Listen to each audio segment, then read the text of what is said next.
As we wrap up celebrations of Africa Month, the Freedom Park is finalising its plans to mark 20 years of existence, which takes place tomorrow. The park is synonymous with reconciliation and strengthening of the ties that binds communities. Now, joining us for more on this is Jane Mufamadi. She is the Chief Executive Officer at the park. Jane, a very good morning to you. Thanks for joining us. Welcome to Morning Live. Good morning, Simpiwe, and to the viewers. Well, Ms. Mufamadi, 20 years of existence is a very, very long time. Do take us through, if you can, about some of the events that were hosted by the Freedom Park that comes to your mind. There are so many to list, but I'm just going to say the highlights. And of course, the first celebration for us and the milestone that we're celebrating is the fact that we were conceptualized to honor those who died for freedom and humanity. And to date, we have collected and researched and confirmed over 150,000 names of those who died for freedom and humanity. And of those, over 139,000 names have already been inscribed on our wall of names, which is the main memorial. And that for us humbles us, because this freedom that we are celebrating today was not free, and there are people who sacrificed so that we are free, and these are the people that we honor and cherish. So for us, that is the biggest highlight. But one of the milestones again and the achievement that we celebrate is the fact that Freedom Park was conceptualized from an African perspective.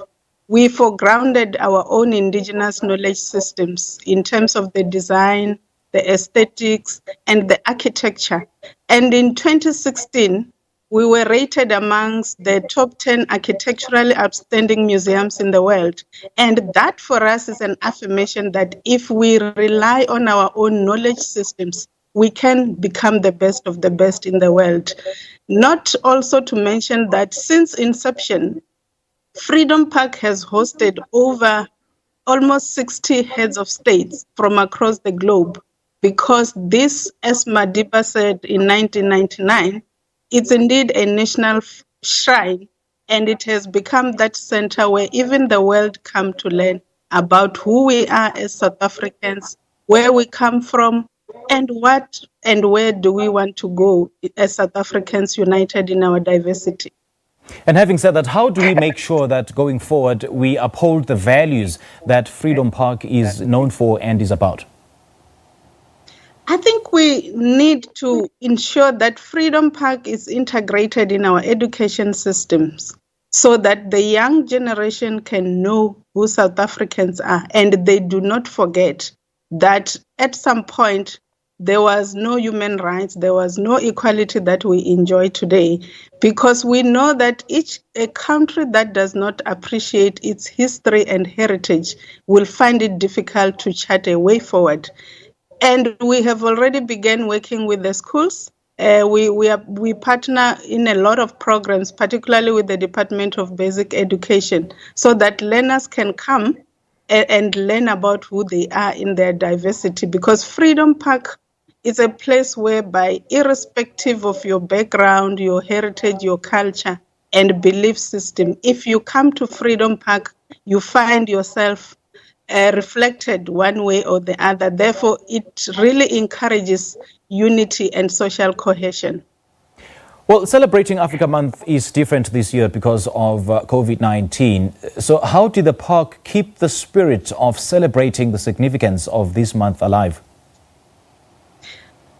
We partnered with our shareholder, the Department of Sports, Arts and Culture, and also we partnered with ZA Central Registry, where we were drumming for peace. You will recall that the theme for this year for Africa celebration is silencing the guns and creating conducive conditions for Africa's development and strengthening the fight against COVID-19. So what we did on the 25th of this month, we were beating the drums, and the drums were being beaten by representatives from the 5 regions of Africa to show unity and strength, but also to make a call to South Africans, to Africans, to say, indeed, we need peace and stability. We need to stop civil wars, we need to stop conflicts, we need to stop gender-based violence and pray for peace.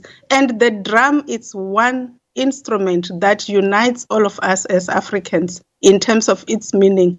And therefore we are saying to Africans, let's stop the war, let's beat the drums, let's celebrate who we are, and let's forge peace and unity in Africa.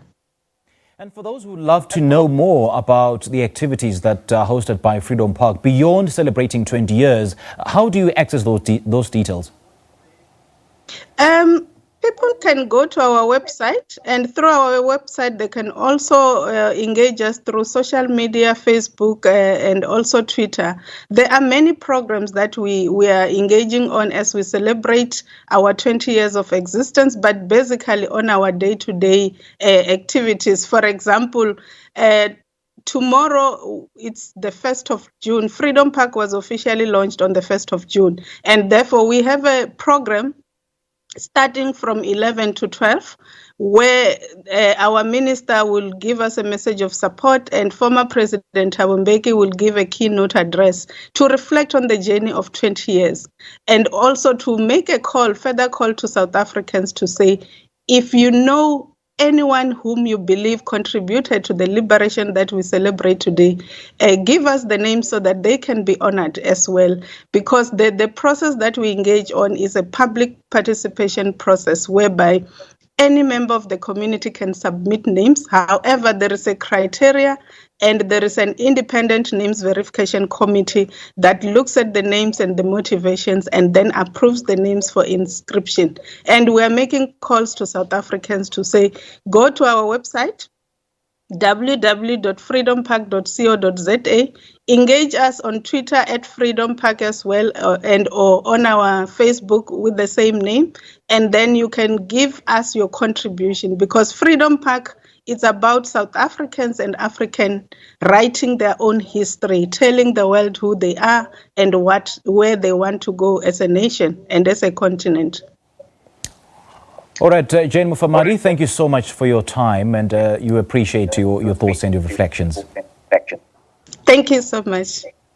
That was Jane Mufamadi, the CEO at the Freedom Park in Pretoria, talking to us about the 20 years of the park's existence. If you once visited the Freedom Park attending an event, why don't you send us pictures via our social media platforms, and we'll gladly put them up and share them with the rest of our viewership. Now, our Twitter handle is at Morning Live SABC. You can visit our Facebook page, Morning Live SABC, or you can send those pictures to our WhatsApp line, and that number is 081 732 8421.